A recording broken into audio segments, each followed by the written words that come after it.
মাঝে মাঝে এরকম হয়, মিষ্টি কিছু খেতে এত ইচ্ছে হয় যে হাতের কাছে অনেক সময় পাওয়াও যায় না। আর অ্যাভেলেবেল মিষ্টির দোকান না থাকার কারণে আমি প্রায় সময় এভাবে ঝটপট মিষ্টিগুলো বানিয়ে থাকি।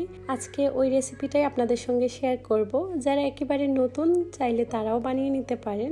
আমি যে খুব একটা ভালো মিষ্টি বানাতে পারি তা না, তবে মাঝে মধ্যেই বাসায় বানাই। খুব যে একটা খারাপ হয় তাও না, মোটামুটি চালিয়ে নেওয়া যায় আর কি।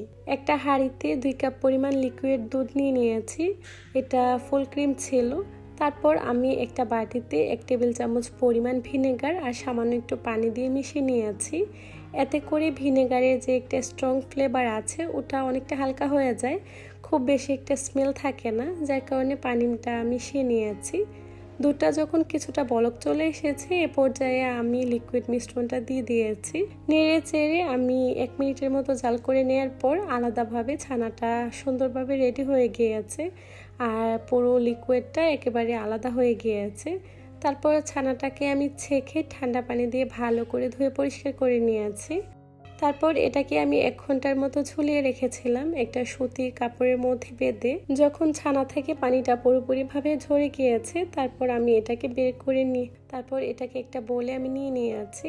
তারপর হাত দিয়ে কিছু সময় মধ্যে এটাকে আমি ছোট ছোট বল, কিছুটা লম্বাটে টাইপের করে শেপ দিয়ে নিয়েছি। আপনারা আপনাদের পছন্দ অনুযায়ী দিতে পারেন।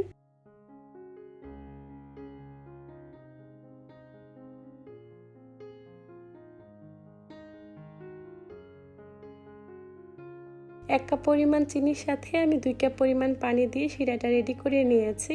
একটু বলক আসার পর এর মধ্যে আমি ছানার মিষ্টিগুলো দিয়ে দিয়েছি।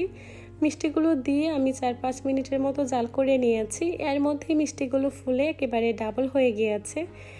একেবারে পারফেক্টভাবে যদি মিষ্টিগুলো আপনারা বানিয়ে নিতে পারেন তখন মিষ্টিগুলো কিন্তু ফুলে একেবারে ডাবল হয়ে যাবে। প্রথম অবস্থাতে একেবারে ছোট থাকে, যখন শিরাতে দেয়া হয় এগুলো কিন্তু ফুলে ডাবল হয়ে যাবে। তারপর এর জন্য আমি ক্যারামেল তৈরি করে নিয়েছি যাতে রসমলাইয়ের কালারটা সুন্দর আসে। আমি এখানে 2 টেবিল চামচ পরিমাণ চিনি দিয়ে একটু ক্যারামেল তৈরি করে নিয়েছি। এর মধ্যে আগে থেকে সামান্য একটু লিকুইড দুধ আমি জাল করে নিয়েছিলাম, ওটা দিয়ে খুব ভালো করে নেড়েচেড়ে মিশিয়ে নিয়েছি। এই অবস্থাতে একটু সাবধানের সঙ্গে কাজটা করতে হবে। তারপর আমি দুধটাকে বেশ কিছু সময় জাল করে নিয়েছিলাম। কিছুটা ঘন হয়ে আসার পর আগে থেকে যে মিষ্টিগুলো শিরা থেকে উঠিয়ে রেখেছি ওই মিষ্টিগুলো এখন দিয়ে দিচ্ছি। মিষ্টিগুলো দিয়ে 4-5 মিনিটের মতো আমি জাল করে এই তো চুলা থেকে নামিয়ে নিব। মিষ্টিগুলো দেওয়ার পর ঢাকনা দিয়ে ঢেকে কিছু সময় একটু জাল করে নিতে হবে। এতে করে শিরাটা খুব ভালোভাবে মিষ্টিগুলো শুষে নিতে পারবে। এই অবস্থায় রসমলাইটা পুরোপুরিভাবে রেডি হয়ে গিয়েছে। আমি একটা কাচের বোলে পুরোটা উঠিয়ে নিয়েছি। এখন এটা একটু তরল লাগছে, তবে ঠান্ডা হয়ে যাওয়ার পর এটা আরও বেশি ঘন হয়ে যাবে। এই তো আজকের ভিডিওটা এই পর্যন্তই। সবাই ভালো থাকবেন। আল্লাহ হাফেজ।